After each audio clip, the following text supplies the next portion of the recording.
Well, hello everyone, and welcome to the Power Up by PNM podcast hour in partnership with the Hispano Chamber of Commerce, featuring some of our community's favorite leaders and small business owners. So plug in your favorite device, grab a sack lunch and your favorite beverage, and join us every Tuesday at noon to meet the movers and shakers in our community that are not letting anything hold them back.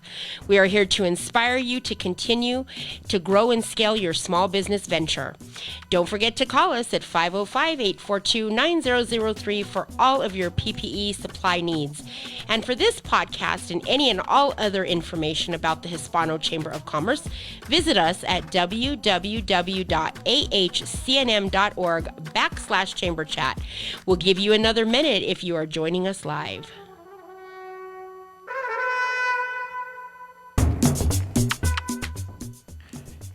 Hey, welcome everybody. This is JP Espinoza, your host for the Powered Up by PNM podcast. Today we have a special guest, Mr. Jack Towsley with Optum. It's going to be a great interview. But before we get in today's interview, I got a couple of quick announcements. Now, don't forget, we have our Biz Gratis networking event coming up on September 29th at 5:30 p.m. at the Realty One Group Concierge. For more information about this great event, you go to our chamber website so you can find all the details on the location and how to get registered.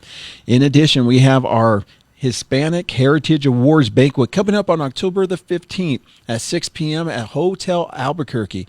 If you want to get out and meet some amazing people who are doing great things in the community, come out and support the Hispanic Heritage Awards. You will not be disappointed. And the Chamber believes in small business, and we are constantly doing ribbon cuttings throughout the community all the time.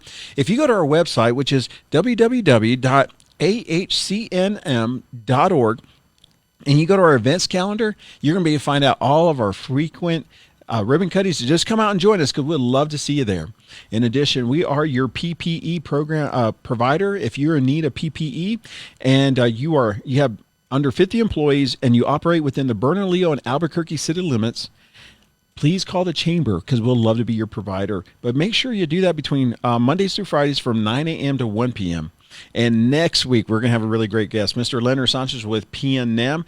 As a matter of fact, PNM is the sponsor of the Powered Up by PNM podcast, so you're not going to miss that. And we're going to have my co-host, Joey, who's going to be on mic. But before we get into Jack, we got to give a big shout-out to our sound engineer, Mr. Paco Reyes. Paco, you're the man. Thank you for being here today, sir. Now we're going to get into today's Powered Up by PNM interview. Mr. Jack Towsley. Welcome to the show, sir. How are you? I'm doing great. Thanks, JP. Man, we're so glad to have you on. It is my pleasure. Man, so tell me, you're the president and CEO of Optum? Of Optum, New Mexico. That's Optum, right. New Mexico. So tell me exactly for our listeners and we see the signs everywhere. I'm driving down 25 and see Optum really big, and it seems everywhere I turn there's an Optum building. Well, we like it that way. Yes, we have 9 locations throughout Greater Albuquerque. Wow. We are a medical group, an ambulatory clinic, taking care of patients each and every day. Wow, that's great. So you're out there providing healthcare for our community. Yep, that's right. Oh, that's wonderful. So I think before the show, you're formerly known as DaVita Healthcare, right? Yes. So our medical group was founded in 1922. Actually, next year is our 100-year anniversary. And through the years, we've had lots of different names. Originally, we were part of Loveless, right? Then ABQ Health Partners, and then DaVita Medical Group. But Optum is our name, and we believe that's our name going forward for the long haul. Oh, that's super cool. Now, how long have you been with Optum? I've joined Optum 2.5 years ago. Okay, that's awesome. And before that, I believe you were with Presbyterian, huh? I was with Presbyterian for a little bit before that, and prior to that, lived in Texas and all around the country. Oh, what part of Texas? Dallas, Texas. I was right down the street in Houston, but in New Mexico weather a lot better than Texas weather. Oh, yes. Very, very much. It is. It's ideal. 4 seasons. Oh. It's just gorgeous. So awesome. So how long have you been here? You've been in New Mexico for how long now? Just 5 years. 5 years. Yeah. It took us a while to get here. My wife, Diana, is from Los Alamos, and her family is from southern New Mexico, and we were married in Santa Fe. And 23 years ago when we got married, I said, at some point, we will make it there. No way. And then you guys actually did, huh? We did. So was that by luck or chance, or was that by design?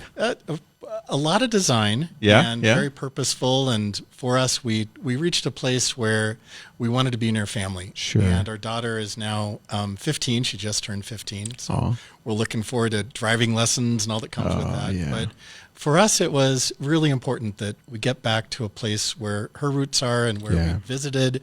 And I really wanted to be here. Oh, well, we're so glad that you're here. We're so glad you made that decision. That's, I've been here now 6 years, and the last 6 years have gone by fast. Moved directly from Houston to Albuquerque. And similar, I have a 14-year-old, and she's getting ready she's already saying, Daddy, what kind of car am I going to, I'm like, yeah, not ready for that. Yeah. I'm like, who's going to pay for that, sweetheart? Yeah. So she had some plans for me that I didn't have for her. So I'm sure we're going to work that out. Mm-hmm. So tell me, in terms of, one thing about Optum, New Mexico, you guys have a really interesting value proposition that really goes, I want to say it really differentiates yourself in the marketplace, because I believe that you said that Optum New Mexico is all about making sure we put patient interests first. Yeah, that's exactly right, JP. Right. We're, as a clinician group, our focus is on our patients. Right. So we are not part of a hospital system. We don't own an insurance company.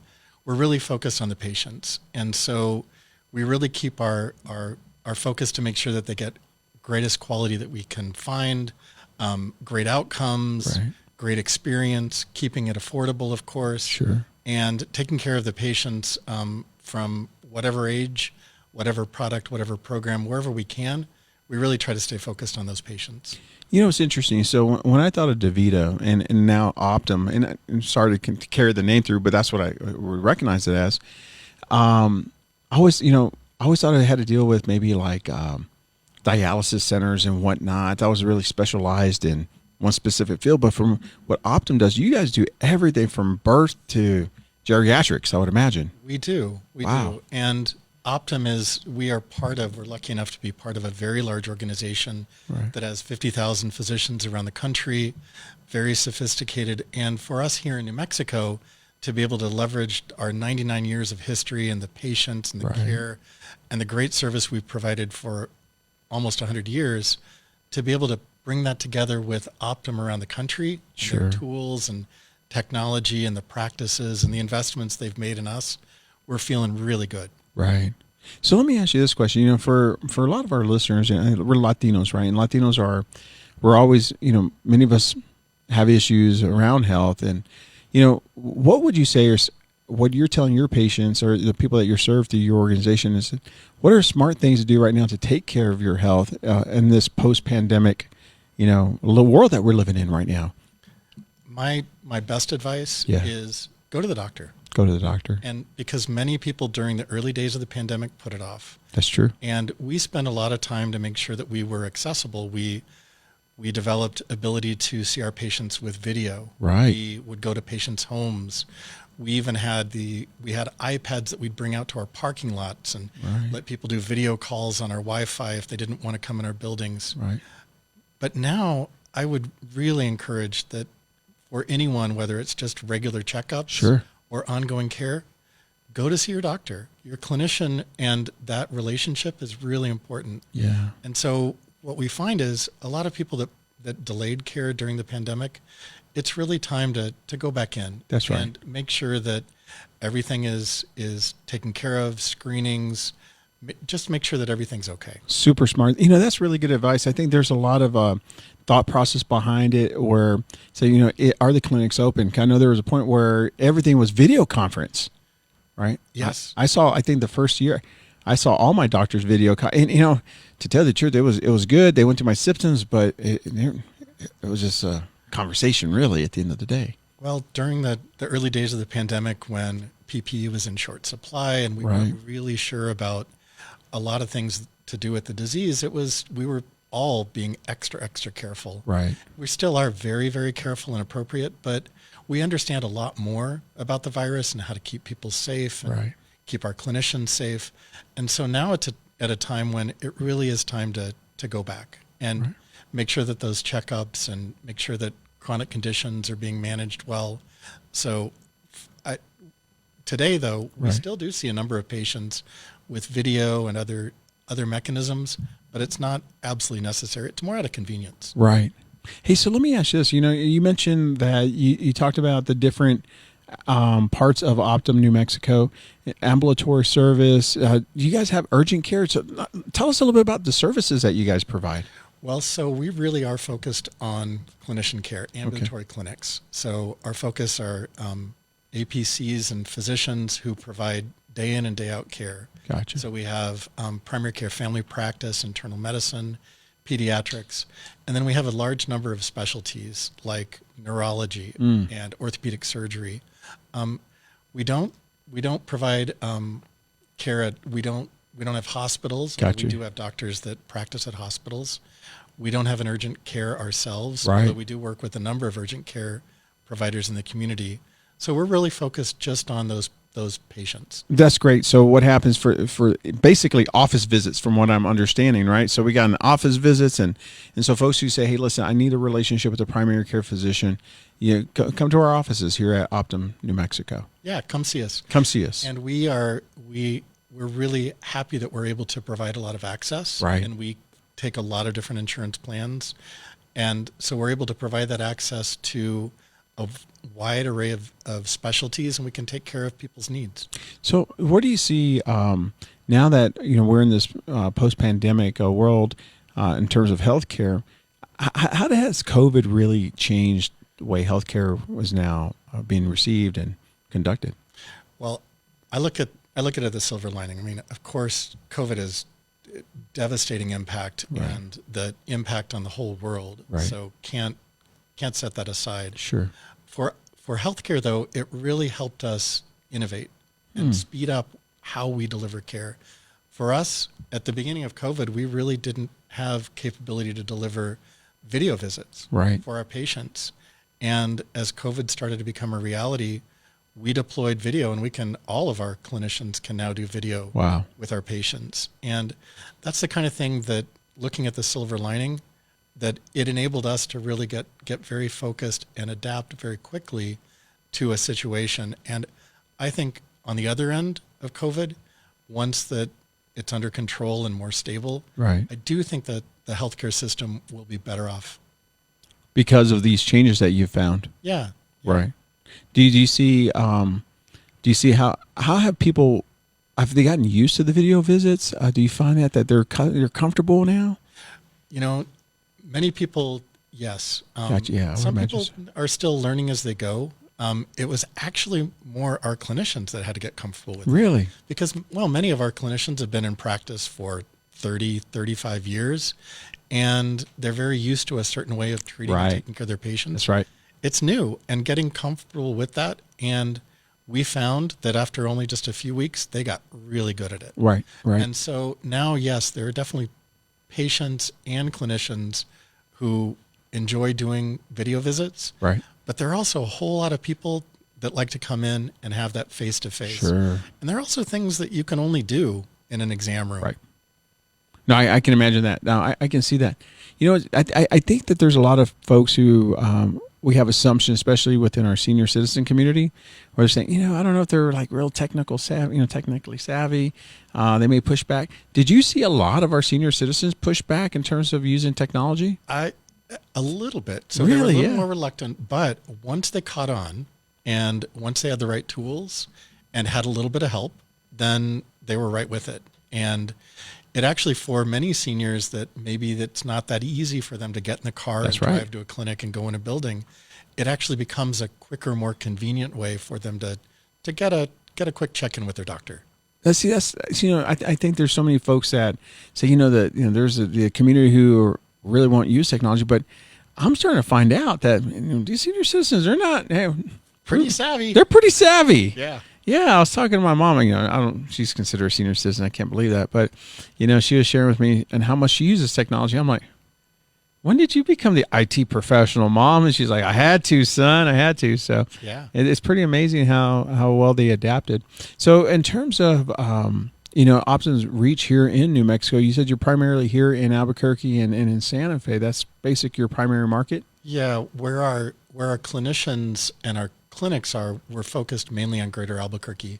Right. We serve patients up in Santa Fe and out through Los Alamos, Right. through some of the community physicians that are in those areas. Right. That's great. So do you guys take all the major health insurance, or you guys have very specific, or how does that work? Most of them. Most of them. We try very, very hard to match up and be able to take care of the patients, whatever health plan and product that they've chosen. Right. So most of them. Gotcha. Is there a particular market, or is it just really everybody who has those clinical needs? You know, we try to serve all the different parts of the population. Right. So in total, we take care of a little over 100,000 patients here in Greater Albuquerque, and they come in all shapes and sizes. So let me ask you this, Jack. You know, you're the CEO of Optum New Mexico. What does this, I mean, we know what CEOs do, but what is your responsibility to grow the brand and make sure that Optum's running smoothly? What do you exactly do for the company? Well, so for me, it is all about making sure that we deliver great care to those patients. Come on now. Because those patients are the That's ones, right. and they stay with us. And some of our patients have been with us decades and decades That's so and good. decades. And so first and foremost, it's make sure that we deliver on the promise that we make. And then, of course, we want more patients. We That's want right. more people. We want to make sure that more New Mexicans get the privilege of being able to be cared for by our group. That's great. You know what? I loved your response. When you ask a leader, well, what is it that you really do? And you said, we take care of our patient. I mean, you put the patient number one, and that just really demonstrates your leadership, because it's patients are above profit. Patients are above process. Patients are number one. And so that's awesome, man. Congratulations. Well, thanks. You know, it has to be, and especially in healthcare. Right. It's, you know, it is something that we need to make sure that the patients are well treated, and they tell their friends and family, and they keep coming back. And they do. Right? Yeah. So how many employees does Optum have? We have about 650 employees. Okay, that's a good number. So you're in charge of a lot of folks. Wow. And so in terms of having an operation of 650 people plus all the different properties, how do you work through serving the needs of 650 people? That's amazing. Well, you know, I'm really blessed that, especially during the pandemic, you know, our business changed. How we deliver care, where we deliver care, where people work. We had many of our employees that are not in the clinics. They started working from home, and we adapted. And so 650 people, and making sure their needs were met. We kept them safe. We didn't, of course, want to have any of them impacted directly by COVID. Right. So a lot of work to make sure that we kept our teammates and our clinicians safe, along with the patients. Right. So now I believe you guys, are y'all still hiring? Oh, yeah. Yeah. Yeah, for sure. Let's talk a little bit about that, because I'm sure there's people who may be watching, or people who know someone who knows someone. You know, as you know, we're all 1 degree of separation here in New Mexico. What are you guys hiring for? You name it, we're hiring. If it's in our organization, we're hiring for clinicians, so physicians and APCs. We're hiring for medical assistants, and that's a particular area of need for us. Really? Patient care coordinators. All throughout our organization, we have lots and lots of need. It is something that is a challenge for us. Right. You know, New Mexico, and being able to make sure that we maintain a highly qualified and skilled workforce. Right. And for us, that's something that we're always on top of. And as we look at our patients' needs, we want to make sure that we have great people to support them. You betcha. So you mentioned one of your greater areas, medical assistants, huh? That's a big one. That's a very important one, not just for us, but lots of healthcare organizations, right, where there aren't that many. Right. And opportunities for people to get the proper training, for us to help them and on the job, plenty of opportunity there. And there are careers there, right, where people can be medical assistants and grow their skills with us. Since that's the area, I mean, and we don't want to disclose too much, but what is the starting pay range at, or for someone who wants to get into the healthcare, maybe not a physician, but maybe medical assistant, or, you know, what are we looking at? Many medical assistants, the starting pay is around $15, $16 an hour. Okay, then from there it grows. And then it definitely grows. Gotcha. And the more experience, the more skilled, the greater the opportunity. Oh, good for them. So there's a huge opportunity there for, especially for those people who are looking for jobs and really want a career. You said you nailed it, a career. not just a job. Yeah, these are, everything in healthcare is really special. Right. And you're taking people's lives in your hands. And so in those roles, like a medical assistant, they may come out of a training program and start off, but they become the right and left hands of our physicians. Right. They're taking care of patients. They're doing vitals. They're playing very, very important roles. And as they grow their careers and skills, there are definitely opportunities to grow. And does Optum offer benefits and retirement and things like that? Absolutely. So we're seeing, as people begin to return back to the workforce, Optum certainly can be a really great opportunity. Well, Jack, what we're going to do, we're going to go to commercial break. And when we come back, we would love to hear more about your leadership style, things that your family would love to learn more about, who Jack is. So, but before we do so, we'll go to commercial break. Great. New Mexico has long been a land of potential. We could be this. We might do that someday. For renewable, affordable energy, someday is today. The PNM parent company is merging with Avangrid, a national leader in clean energy. We'll continue to invest in technology and energy infrastructure benefiting the state. We'll make 100% carbon-free energy by 2040 possible, while keeping bills affordable. New Mexico is more than a land of dreamers. We're doers. Hey, welcome back, everybody. This is JP Espinosa with the Powered Up by PNM podcast, and we're with Jack Towsley with Optum New Mexico, your healthcare provider in New Mexico, and it should be your healthcare of choice because Jack is in charge and he is a great leader. That's my opinion. That's just my biased opinion. Jack, thanks so much. For those who maybe missed the first part of this show, Jack really shared, who is Optum New Mexico and their reach and what they're doing in the community. You're not going to miss it, so make sure you hit the rewind button and go back and re-listen. But right now we're going to talk about Jack. Jack serves as a CEO, one of the largest healthcare providers in the state of New Mexico. You're tasked with a lot of different issues as a CEO, and a lot of our listeners, we're business owners, we're entrepreneurs. We may be at the startup phase, or we may be even at the at the full maturity cycle of business. But we all deal with similar issues, leadership. So let me ask you a question in terms of your leadership style. How do you lead a group of 650 plus, and God knows how many patients you guys serve, thousands and thousands here in New Mexico. What are some of your core tenets of leadership? So JP, I start with hire great people and really hire people that are going to work well together, that aren't necessarily mirror images of everyone. Everyone contributes something a little bit different. Right. So hire great people that have diverse skills that can together form a team. So if you hire great people and start with that, right, and then give them the autonomy to do what they do best, to excel. Yeah. And then from there they grow. Oh yeah. Yeah. So tell me, how important are core values to your organization? Where in terms of when you have 650 people, how do they know how to, move to the same drum beat, if that question makes sense? Well, really, really critical, especially in healthcare and what we do and taking care of patients each and every day. Really important that we are aligned on what it is that we're trying to do. That's right. Provide great care and remove the obstacles and barriers to care. Make it easy and really focus on that patient experience and outcome.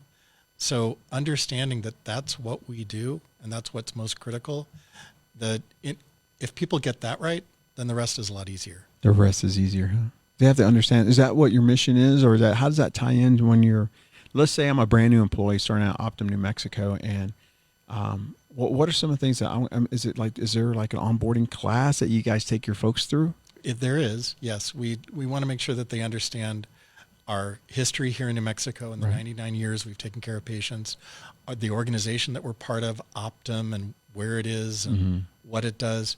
But most importantly, we really want to ground them and understand that we care for patients. That's right. And we want to make that patient experience the best it can possibly be. Right.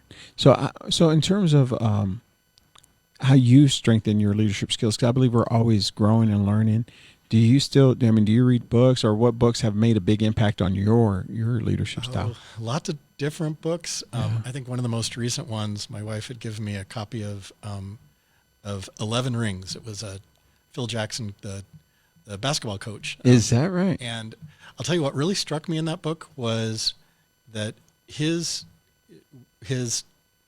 leadership approach was, how does he take a lot of talented individuals and meld them into a team that's thinking about winning playoffs and not winning most valuable player awards. And for me, that really struck home, because I've had the privilege of working with some really, really great people in my career. Right.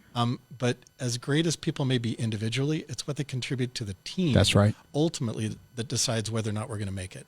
That's good. That's powerful, because I will tell you is when someone understands the mission and the vision, or what I call the purpose, because I think sometimes mission and vision are overused. And a lot of times a vision or mission may somehow get watered down through fancy words, But when someone understands the core purpose of the work that we do, it really brings people together. And I think that's so important. So it really is. And, I'll tell you that for my leadership team here in New Mexico, the pandemic and what we needed to do and respond really bonded us as a team. Right. We were meeting twice a day over weekends into evenings. Right. And as we had to really change very dramatically, very quickly, the way that we provided care, it enabled us to really trust each other and to work at a much faster pace, independently on parts of it, but really understanding what we were trying to accomplish together as a group. Right. So when you begin to look at hiring specifically your key managers, because that's really, really important. I know competencies have a lot to do with, if you're going to hire an HR manager, of course, they got to have the core competencies around HR and their certifications. But what are you looking for in your key leaders? Because as a CEO, that you're putting your team together. And the reason why I'm asking this question, Jack, is because small business owners, they're in the process of growing, and they may want to expand their very own team, right? And so it'd be important to find out, what is that, one of our top CEOs in the state, what do you look for? So perhaps we can model that when we're growing our businesses. Well, first, it's how do they relate as a team? Okay. And are they people that other people want to be around? Right. And are engaging and positive and a positive influence. Right. And then another that I look for, and I've learned to look for myself, is what are my weaknesses? And what will that leader do that my strength, their strength, my weakness, or the rest of the team, and how do we complement each other? Right. So it's something where I have found that especially having a diverse leadership group is what really makes a stronger organization. Right. That having people that have different opinions, different approaches, different experiences, and they bring it to the table and work together. That's so important. A really good friend of mine gave me this book called The Medici Effect, right? And it's a really cool book because it talks about the intersections of thought and experiences when you collide together. And a lot of people have different experiences from our different walks of life. We see life differently, whether it may be cultural, maybe regional, maybe from an age perspective. And then when you collide that with the innovative thoughts that we all have, sometimes some really cool things are born out of that. Really true. And it's pulling those pieces together that creates that moment when something new and unique is born. Right. And I think it takes a leader to say it's okay to let's explore that, but also having the understanding that we still have to accomplish the mission. We can't get too far off the course. Yeah, and as a leader, that's important, is always to remind what's the North Star. That's right. What are we pointing at, and celebrate the small victories toward that objective, but keep pointing in that same direction. That's exactly right. Hey, the North Star, that's actually a pretty good book. I don't know if you read that book. North Star is pretty cool. It talks exactly what that. I love that book. But yeah, you're exactly right. What is that North Star for people? Yesterday we had the opportunity to visit with, golly, I think it was like at least 15 people. Paco, how many people were in that class? Oh, we're dead on. 15 people. Wow. It's called the Avanzad program, and Avanzad stands for Advance. And these 15 business owners are trying to take their business to the next level. And yesterday we talked about leadership. And that was what the whole class was starting, because I believe that every business really begins with leading, because sometimes you're starting from nothing. You're starting with a vision. And how do you get people to enroll in that vision? How do you get people to, as a leader, what we should suggest, I want to say get to, because leadership's not about getting people to do anything, right? It's about inspiring them. But when you look at the vision of Optum New Mexico, do you take time to communicate that through email? Do you do it maybe on employee or town meetings? Every avenue that you can find. So something that I find with communicating important things like what do we stand for, what's our vision, people learn in different ways. Right. You often have to repeat it over and over, but different mediums are important. Some people want to read it. Right. Some people want to hear it. Some people want to see it. And so as a leader, it's something that I tell my teams, you may get tired of me saying the same thing over and over, but someone else may only hear it just that once. That's right. That may be the only time that they hear that message. And so be patient, because we all want to be on the same journey together. That's so good. You know what's interesting about that?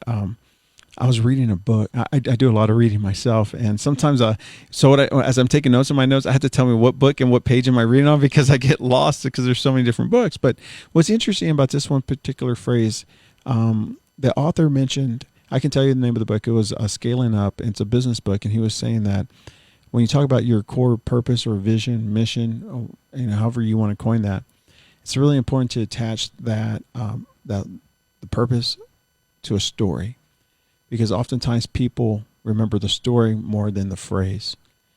And then how do we celebrate those stories within the organizations that they're lived out by our own employees? So true. Super cool stuff. I know that recently that you guys made a big decision to expand the brand by investing in commercials and marketing. So we're looking forward to seeing some really cool things unfold.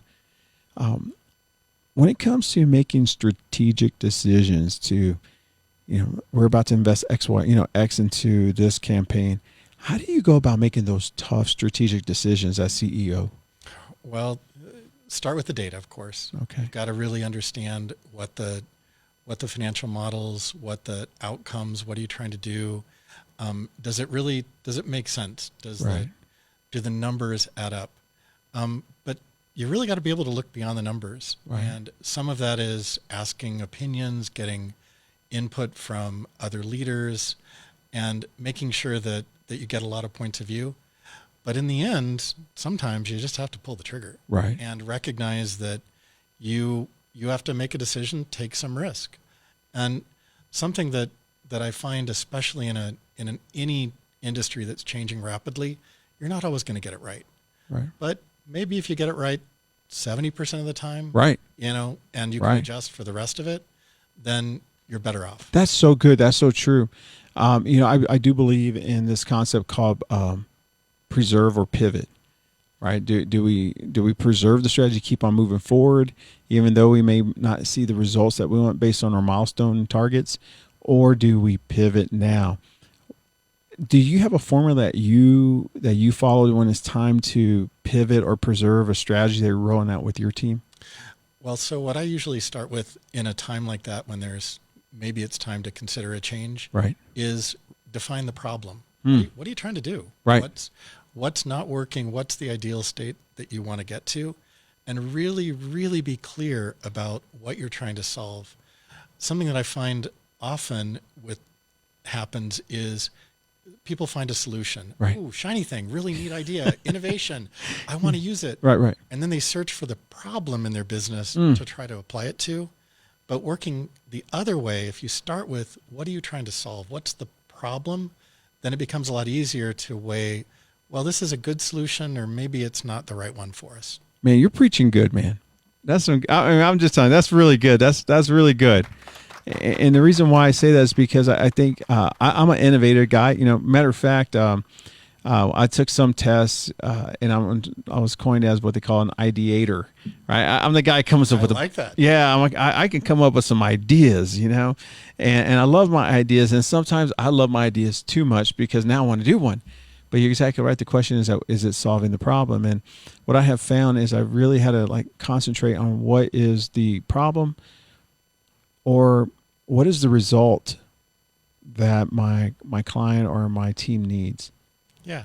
Right. So what's the result? So if I focus on, okay, what is the end result? What is the problem holding us back from delivering that result? And I've learned to focus my intention on the gap between problem and result. Yes. You know? And especially when you do it that way, you may find there are 3 ways to get there. Right. And it helps you to really solidify which one of those is going to be the best in that solution. Yeah, and it's so fascinating because when you put people first and that result first, you come from a space of truly a genuine heart. And I believe that the people who follow you, they find that and they see that and they want to follow you further. Your clients find value in that.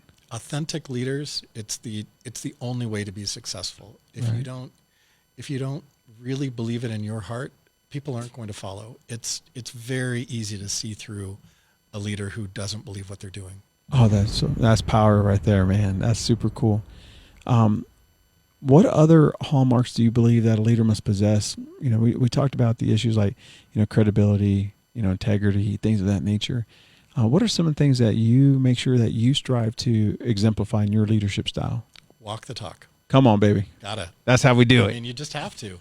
It's you have to demonstrate that you mean it.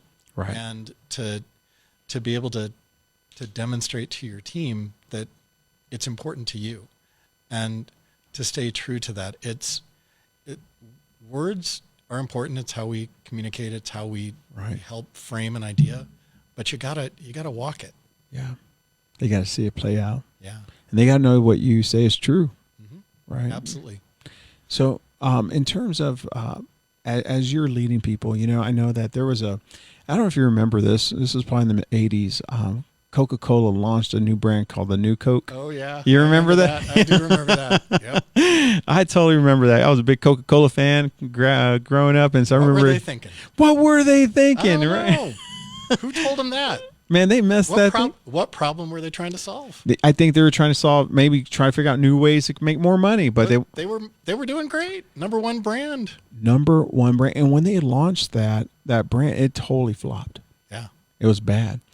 I believe it was in Jim Collins' book. I don't know if it was his book or not, but Good to Great. And they were talking about that. And the CEO was Lou.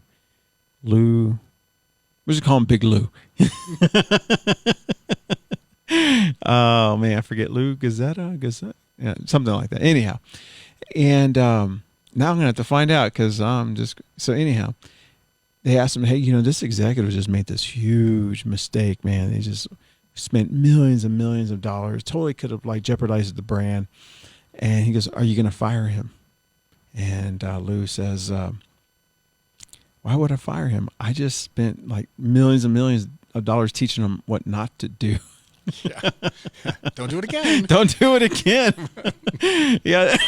That's a great story. Right. Well, it's true though. And that is something that I think if you're trying to innovate, if you're trying to grow, you got to give people the chance to make mistakes. Right. And don't make the same mistake twice. That's right. But it's really important that celebrate the failures and dissect them and understand what can you learn and what can you do better. But you don't want to have an atmosphere where if failure is the end of your career, because then everyone lives in fear. That's right. No one will innovate. No one will try anything new. And these days you have to be constantly innovating to try to keep up, to try new things. You've got to have a group of people that are willing to do that. You know what's interesting, Jack, as you said, that's so powerful because your field and my field are highly, highly regulated. Probably yours even more than mine, but we live in this regulatory industries where it seems like every move you make is being scrutinized, right? And you got to be really, really careful. And I think that a lot of folks, when I hear when they're saying, you know, JP, I don't want to innovate and create and ideate because the regulators are going to come get us, or, you know, compliance or whatever that may be. And what I have found is that that's not necessarily, I think that's a cop out. I think it's a cop out because I believe that if you understand the rules of the game with the intent to take care of your end user, your customer, your patient, there's so much creativity that lives in that space. Absolutely. And you're exactly right. It is a cop out to say, oh, too regulated. We can't we can't try something new. Right. If you focus on what you're really doing and the people that you're serving, you'll find a way to do it better. Right. And sometimes it's not this grandiose idea. It may just be a simple fix. Yeah. Or even an elimination of a certain part of the process. You know, we were recently going through our own sales process, and I was saying, you know, why do we do that? Where did that come from? And it came from probably a problem that we were facing maybe 10 years ago that we just kept. And now we don't have that problem around anymore. Yeah. You know, and so sometimes it's really good to probably review your processes to even see if they're even relevant today. Well, and sometimes as you're trying to do something new and you find, oh, well, that didn't quite hit the mark. I'll give you an example. During the pandemic, we were starting to want to provide video visits for our patients. And especially for seniors, we would send them iPads to their homes. Right. And we had it all decked out and really easy to press a button and go online and there's your doctor and you'll have a video visit. We found we got the technology right and the iPad right, but we found many of them didn't have a strong enough Wi-Fi signal to be able to communicate that way. And then when we were brainstorming, well, where's the barrier? How do we solve it? One of our folks realized, hey, wait a minute. We've got these buildings that are pumping out Wi-Fi signals. Can't we just direct it into our parking lot and have those seniors drive up and we'll give them a sanitized iPad and they can do a video visit with a doctor in our building from our parking lot using our Wi-Fi. Wow. We're like, yeah, that's it. Let's do it. Great. And it worked out well. It worked out great. Come on now. Yeah. And that's so good. You know, that's how you solve a problem right there. Yeah. And it came from when... And we didn't stop. I mean, when we first hit that barrier of that a lot of the folks weren't able to use our iPad because they didn't have a signal, we didn't give up and say, oh, that didn't work. Right. We kept thinking and ideating. Right. And found, okay, there's a way to do this. That's so good, Jack. Man, Jack, this has been a really great session. We're going to go to a commercial break, and then we're going to come back. I'd love to talk about Optum, New Mexico, and the relationship with the Hispano Chamber of Commerce and why that's so important. So let's go to commercial break real quick. New Mexico has long been a land of potential. We could be this. We might do that someday. For renewable, affordable energy, someday is today. The PNM parent company is merging with Avangrid, a national leader in clean energy. We'll continue to invest in technology and energy infrastructure benefiting the state. We'll make 100% carbon-free energy by 2040 possible, while keeping bills affordable. New Mexico is more than a land of dreamers. We're doers. Hey, welcome back to the Powered Up by PNM podcast. I am JP Espinoza, your host, and hanging out with Paco Reyes, our sound engineer. Paco, it's been fun having you in studio today, Paco. Yeah. I want to say thank you to all my fans out there. He wants to say thank you to all his fans and followers. I'm sorry, Jack. Paco and I love to have a lot of fun here. That's awesome. I told Paco we need to get him a microphone and. You know, that's what we need to do, man. Yeah, mic him up. We need to mic him up. Hey, isn't like Jimmy Kimmel the guy who has the band like in the late night shows where they have like the guy is in charge of the band? I think it's Jimmy Kimmel. It tells you how much I'm usually asleep. I usually fall asleep by the time that happens, and I kind of wake up and like. Anyhow, you're gonna be like the guy who's you know what I'm talking about. I know. Yeah. Anyhow. We digress, Jack. Oh, man. Well, Jack, we're so excited. You know, you've been dropping some wisdom on us, and we greatly appreciate it. You know, Optum plays such a significant part of our community in the healthcare space, but also in business, so many different aspects that you guys reach.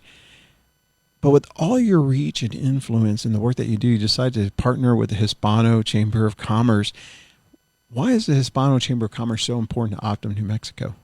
Well, you know, to me, the Hispano Chamber is the foundation of our community. Yeah. And helping to provide support, especially for small businesses and diverse businesses, that's the fabric that makes our economy strong. Mm-hmm. But also, it's tapping into and helping people see opportunity to stay in New Mexico, to work in New Mexico, to grow their families and their businesses in New Mexico. And ever since I first got introduced to the Hispano Chamber, I just knew that this is the right place for me to spend some time. Man, we're so happy that you decided. You've now joined our board this year. I think this was your first year, huh? First year, and during a pandemic. I know.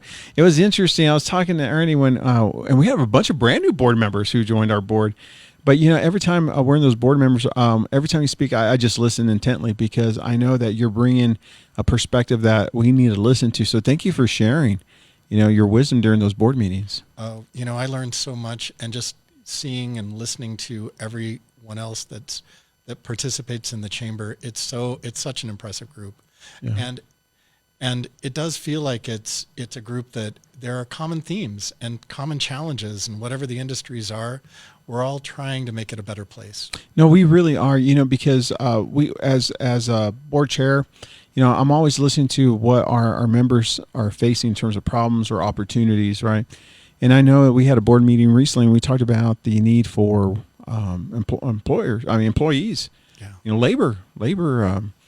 We need to expand that, and it's been tough. But have you seen an increase in maybe hiring or people looking for a job, or has it been flat? It's been pretty flat. And so sadly, we have a lot of opportunities, job openings, hard to get people to want to join us and work full time. That's one of the kind of new challenges. Is a lot of folks are saying, well, maybe not a full-time job. And for us, the way that our clinics and the way that we take care of our patients, it's very hard for us to accommodate for people that only want to work limited times and limited days. Do you think people just staying at home with their kids got used to that? And yeah, a little bit. I'm hoping that starts to change a little bit. And we do have some employees that are work from home, and we're able to find a way to use technology. Right. But so much of what we do is treating patients in exam rooms, in buildings, and we need those people to be there. Right. No, that's a must. That's important. At the chamber, we're always dedicated to try to help our businesses grow. And I know that I personally been out there trying to see, the onesie Tuesdays to put, hey, I gotta introduce you to Optum. But if someone wanted to actually apply for a job, how do they go about doing that? So we have it's online. You can just Google Optum New Mexico, and pretty straightforward to see all the job postings and opportunities that we have. It runs the gamut, and many of them are in our clinics and they're regular work hours, but we do have some opportunities for people who are looking to do a work from home. Oh, that'd be great. And I encourage those people who are listening to check out that website. This is going to be a tough question, Jack. And I want to say not tough necessarily, but it can be complicated. How does business and healthcare coexist and work together? I think a lot of times in business, we're constantly trying to figure out how do we expand our market, increase our profit, take care of our employees and meet the needs of our customer.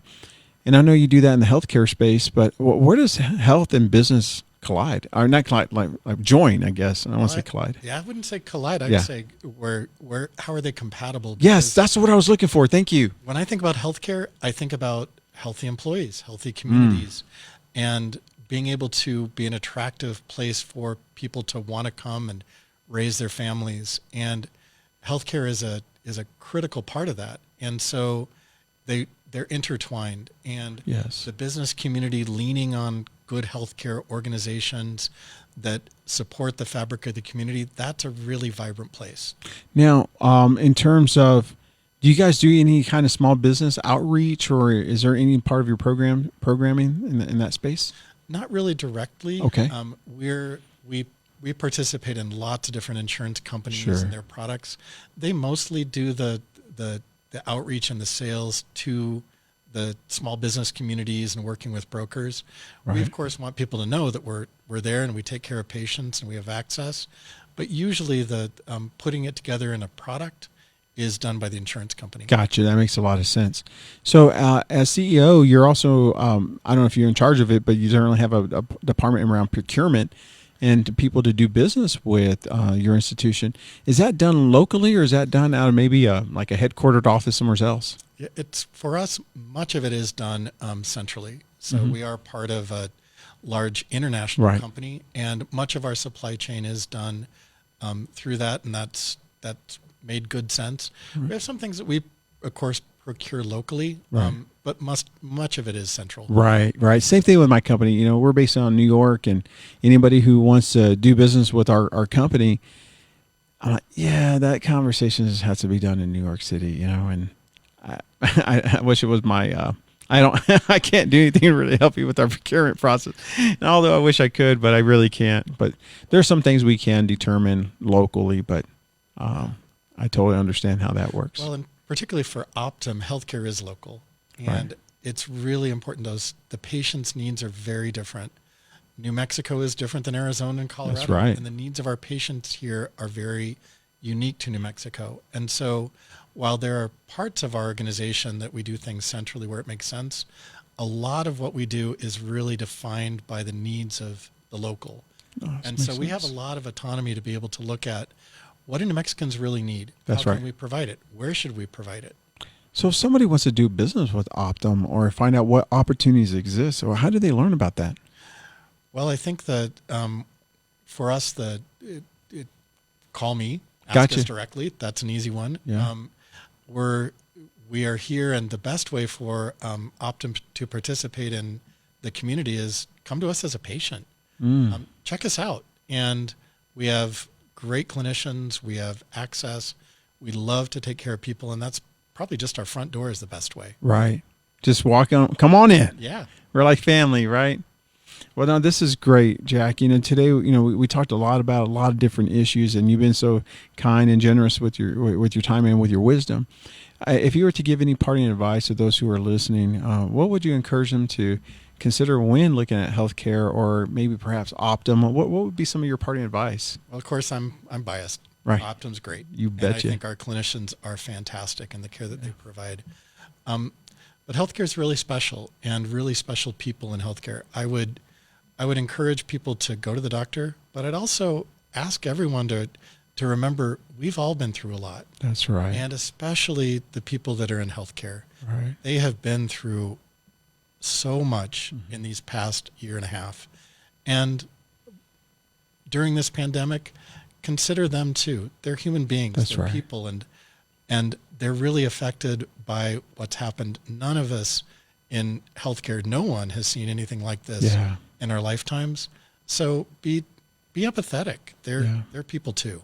Healthcare workers have certainly become our heroes during this pandemic, and we salute our healthcare workers because they really brave the unknown every single day when they go out there and help so many people. And we know that this situation, COVID, is real, and so many people have lost their lives to it. But our healthcare workers put their life on the line every day when they're in the front lines. So special. So special. So thank you. On behalf of the Hispano Chamber and just me personally, I don't know how you do this, but just tell them thank you. We really appreciate that. Well, Jack, we've loved having you on the show. Thanks for spending some time with us, and we look forward to having you back. It was great. Awesome. Thank you. Well, ladies and gentlemen, this was Jack Towsley with Optum New Mexico, one of the best healthcare providers in the state. So I encourage you that if you're looking for a healthcare provider, perhaps you want to explore new options, give Optum New Mexico phone call. They'll love to talk to you. Here at the Hispano Chamber of Commerce, we believe in your dreams, we believe in your passions, and we believe that you're one connection away. We encourage you to come out to all of our chamber events because we have amazing people who want to meet you and connect and help grow your business, because that's what we believe here at the Hispano Chamber of Commerce. We encourage you to come to our ribbon cuttings. We have a lot of great events like the Biz Gratis coming up on September the 29th, and that's going to be held at the Realty One Group Concierge. So make sure you go to our website to learn more about those details. Until next week, we look forward to seeing you, and we hope that you stay healthy and prosperous. We'll look forward to seeing you on one of our future podcasts. Have a great day.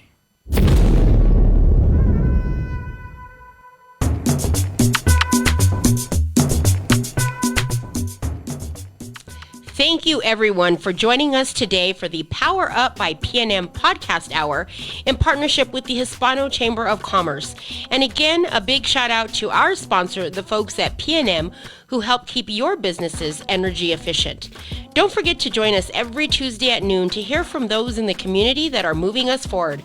And for more information about the Albuquerque Hispano Chamber of Commerce, call us at 842-9003 or visit us online for more information at www.ahcnm.org. And to replay this podcast, add a /chamber chat.